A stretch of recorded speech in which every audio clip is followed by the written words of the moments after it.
بہت بگڑے ہوئے معاشرے سدھرتے ہیں، ٹھیک ہوتے ہیں، بہت سدھرے ہوئے معاشرے بگڑ جاتے ہیں.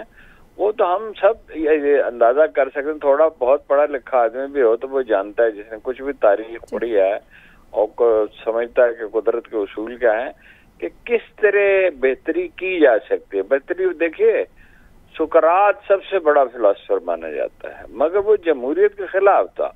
وہ کہتا تھا کہ ایک بحری جہاز پہ آپ الیکشن کے ذریعے تو وہ اپنا کپتان منتخب نہیں کر سکتے. وہ کہتا تھا جب تک ایجوکیٹ نہ کیا جائے سوسائٹی کو، اس وقت تک جمہوریت بے معنی ہے. ہمارے ہاں تو دیکھیں نا، ابھی اس پہ بحث ہی نہیں شروع ہوئی کہ معاشرے کو تعلیم دیے بغیر. ہمیشہ میں عرض کرتا ہوں آپ سے کہ رسول اللہ صلی اللہ علیہ وسلم نے لوگوں کو تعلیم دی، اخلاق کی تربیت کی، پوری تعلیم دی، مکمل ترین تعلیم جو انسان کو درکار ہو سکتی ہے، اور پوری اخلاق کی تربیت کی، اور اپنی مثال سے کی. سب سے زیادہ سیکریفائس خود کیا، سب سے زیادہ تکلیف خود سے ہی. وہ ٹھیک ہو نہیں جائیں گی چیزیں، لیکن ٹھیک ہونا شروع تو ہو سکتی ہیں، اور ایک حد تک ہی ہو سکتی ہیں. وہ کیپیسٹی اتنے زیادہ نہیں ہے ان کے، وہ قائد اعظم تھوڑے ہی ہیں، کوئی ابراہیم لنکن تو نہیں ہے. لیکن اب ہارون رشید صاحب، آگے بڑھنے کا راستہ آپ کو کیا نظر آ رہا ہے؟ الیکشنز تو یہ کروا نہیں، ڈیلے لگ رہے ہیں ابھی الیکشنز تو. نہیں الیکشن تو ہو سکتا، جہاں میں پھر کہتا ہوں کہ اندازے ہیں نا، ہم اندازے لگا سکتے ہیں نا. الیکشن تو حالات میں ہو سکتے ہی نہیں ہیں، اس کا خواب ہی نہیں دیکھنا چاہیے. کشیدگی ختم کیے بغیر اگر الیکشن ہوتے ہیں اور یہی افراتفری اور بے یقینی رہتی ہے تو اس سے حاصل کیا ہوگا؟ میں نے تو ان سے آخری جو ملاقات ہے اس میں عرض کیا کہ آپ اس پہ غور کریں کہ صبر بھی ایک چیز ہے. کبھی کبھی سب سے اچھی اسٹریٹجی یہ ہوتی ہے کہ انتظار کیا جائے. آپ کو ضرورت نہیں ہے ایجیٹیشن کی، لوگوں کو ابھارنے کی. آپ کو ملک کو الیکشن کی طرف لے کے جانا چاہیے، پیشنس کا مظاہرہ کرنا چاہیے. جو طاقتور ہوتا ہے وہی رعایت دیتا ہے. لیکن جب بھی جان طاری ہوتا ہے، ہمارے سامنے اٹلی ہے، ہمارے سامنے جرمنی ہے، ہمارے سامنے خود اپنا کراچی شہر ہے، جہاں لوگ بخار میں مبتلا ہو جاتے ہیں تو وہ کوئی تجزیے پہ قادر ہی نہیں رہتے. پھر دیکھ کتنا طویل عرصہ کراچی بدامنی میں گزرا، اور پھر ایک وقت آیا کہ چیزیں ٹھیک ہوئیں. تو چیزیں ٹھیک تو ہو سکتی ہیں، لیکن یہ ہے کہ وہ کب ہوگی، کیسے ہوں گی، تو اللہ تعالیٰ بہتر جانتا ہے. ہارون رشید صاحب، آپ کے تجزیے میں اس بات کی کوئی گنجائش نظر آتی ہے کہ آگے کہیں شاید تمام ہی سیاسی جماعتیں مل کر ہی کوئی اسٹریٹجی بنا رہی ہوں، الیکشن کا مطالبہ کر رہی ہوں، کہیں ایسی سچویشن بھی آ سکتی ہے؟ کچھ بھی ہو سکتا ہے. دیکھیے کچھ چیزیں ہیں جو صرف اس کائنات کا مالک ہی جانتا ہے. یعنی پیغمبروں کو بھی تاریخ کا تو پتہ نہیں تھا فلاں تاریخ کو کیا ہوگا. جناب ابوبکر صدیق نے اس وقت غالباً شرط پہ پابندی نہیں تھی تو کسی کے ساتھ شرط لگا لی کہ روم جو ہے وہ روم اور ایران کی جنگ ہو رہی تھی، اس کو شکست دے دے گا. تو رسول اللہ صلی اللہ علیہ وسلم نے کہا کہ 9 برس کی شرط لگا لو، 9 برس کے اندر اندر. تو تاریخ کا نہیں پتا ہوتا. یہ جگہ قرآن مجید میں آپ پڑھے قیامت قریب ہے، دجال کا ظہور قریب ہے، حضرت عیسیٰ کی. اب اللہ کے لیے تو قریب ہی ہے نا، اس کے ہاں تو وقت کی کوئی ہے. اس کا ہمارا ایک دن جو ہے کہیں وہ 50,000 برس اللہ کا ایک دن ہے، کہیں 1,00,000 سال ہے. تو ہم یہ نہیں پریڈکٹ کر سکتے کہ ایگزیکٹلی کیا ہوگا. اس میں آپ کو ایک بڑی دلچسپ بات بتاؤں، اس کا موضوع سے تعلق نہیں کہ ایک صاحب آئے امریکہ سے، انہوں نے پروفیسر احمد رفیق اختر سے کہا کیا آسمانی کتاب یہ بتاتی ہے کہ کائنات کتنے دن میں بنی، کتنے عرصے میں بنی؟ انہوں نے کہا ہاں یہ ایک آیت ہے. تو انہوں نے کہا بائبل تو کہتی ہے 18,000 سال. تو انہوں نے کہا 6 دن. اس میں 6 دن ہی سیڈ یس 6 بلین ایئرس. اور وہ بالکل ایگزیکٹ قرآن کی آیت پڑھی.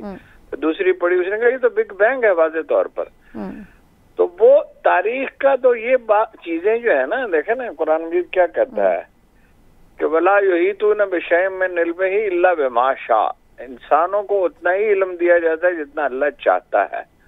اور اس وقت تو کوئی تجزیہ کرنے کے لیے سیریسلی تیار ہی نہیں ہے ٹھنڈے دل سے. سر ایک اور تاریخ کا بڑا بار بار تاریخ دی جاتی ہے کہ نواز شریف صاحب اس وقت آ جائیں گے، اس وقت آ جائیں گے. یہ تو تاریخ انہوں نے خود ہی دینی ہے، لیکن پھر بھی وہ آگے بڑھ جاتی ہے. اب ستمبر میں بھی نہیں آ رہے، اکتوبر کی اب تاریخ میں نہیں. وہ تو دیکھیے نا، خواجہ آصف صاحب نے جو بات کہی وہی میرا خیال ہے سب سے زیادہ درست ہے کہ زیرو رسک ہوگا تو آئیں گے. زیرو رسک تو کبھی ہوتا ہی نہیں زندگی میں. سڑک کراس کرنے میں زیرو رسک نہیں ہو سکتا. زیرو رسک کہاں ہوتا ہے؟ تو اس کا مطلب نہیں آئیں گے. لیکن نہیں، اس کا بھی امکان ہے کہ نہ ہے، لیکن یہ کہ وہ سارا بندوبست ہو جائے گا، سودا ہو جائے گا. لیکن کوئی میں نے بہت غور کیا ہے، صبح سے رات تک سوچتا رہتا ہوں، وہ کیسے یہ ملک چلا سکتے ہیں اتنی تھوڑی حمایت کے ساتھ، اتنی مجبوریوں کے ساتھ. مولانا کو بھی حصہ دینا ہے، مینگل صاحب کو بھی دینا ہے، زرداری صاحب کو بھی حصہ دینا ہے. کبھی رول جو بہت بڑھ گیا ہے، آسانی سے کم نہیں ہو سکتا، تو پاپولر لیڈر ہی کر سکتا ہے. لیکن یہ کہ عمران خان کی اسٹریٹجی میں اور پی ٹی آئی میں جس پہ وہ بہت برہم ہو جاتے ہیں جب وہ پوائنٹ آؤٹ کیا جائے، ایک بنیادی غلطی ہے. آپ بدلہ نہیں لے سکتے، آپ ماضی کو نہیں بدل سکتے، آپ تاریخ سے نہیں لڑ سکتے. وہ معافی دینی پڑتی ہے. وہ بالکل جس طرح ہیرلڈ لیم نے کہا ہے کہ صلاح الدین نے پلک جھپکتے میں سب کو معاف کر دیا، بلکہ بعد کا جزیہ بھی خود ادا کر دیا. تو وہ فتح مکہ سے انسپائر تھا نا. وہ تو ایک بڑا عالم فاضل آدمی بھی تھا، صرف سپہ سالار نہیں تھا. قائد اعظم نے کس سے بدلہ لیا تھا پاکستان بننے کے بعد؟ کسی کے بارے میں بات تک نہیں کی تھی. تو اسی لیے تو نہیں ابھی تک کوئی سیٹلمنٹ نہیں ہو پا رہی کہ کوئی بدلہ معافی کا کوئی معاملات طے نہیں پا رہے. آپ کو کیا خبر ہے؟ دیکھیے، پہلی بات وہ یہ کوشش کریں گے کہ ان کو دبا لیں، مایوس کر لیں، یہ گھروں میں بیٹھ جائیں. اور نہایت ہی حماقت کے ساتھ پی ٹی آئی کے لیڈر مایوسی پھیلا رہے ہیں، کارکن بھی پھیلا رہے ہیں، دانشور بھی پھیلا رہے ہیں. مایوسی تو قرآن مجید یہ کہتا ہے کہ اس سے بدتر کوئی چیز ہی نہیں. شرک کے بعد بدترین چیز مایوسی ہے. جگہ جگہ قرآن مجید میں سارے گناہ معاف کرتا ہوں جمیہ ہے. جگہ جگہ پہ ہے کہ کس چیز نے تمہیں اپنے مہربان رب کے بارے میں دھوکے میں ڈال رکھا ہے. اور وہ دیکھے اقبال ہی ہے آج جس نے سب سے زیادہ اچھی انٹرپریٹیشنز کی ہیں کہ امید مرد مومن ہے خدا. اس پر بڑی بات ہو رہی ہے ہارون رشید صاحب کہ ان کو بیرون ملک جانے کی کوئی پیشکش ہوئی ہے نہیں ہوئی، آپ کی خبر کیا ہے؟ نہیں، وہ تو چاہیں گے، نہیں تو سادہ سی بات ہے، اس کے لیے تو کوئی معلومات کی ضرورت نہیں ہے. وہ چاہیں گے وہ چلا جائے. لیکن دیکھیے اس کا ایک مزاج ہے کہ وہ نہیں جائے گا کسی.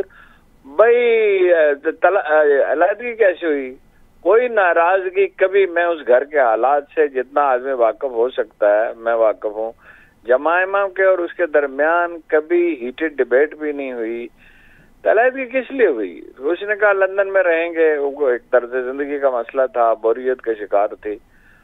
تو اس نے کہا نہیں. وہ دیکھیے اس کا بنیادی کلید کیا ہے عمران خان کی شخصیت کو سمجھنے کے لیے، کہ وہ کس چیز کی obsession پالتا ہے. کرکٹ کی اس نے obsession پال لی.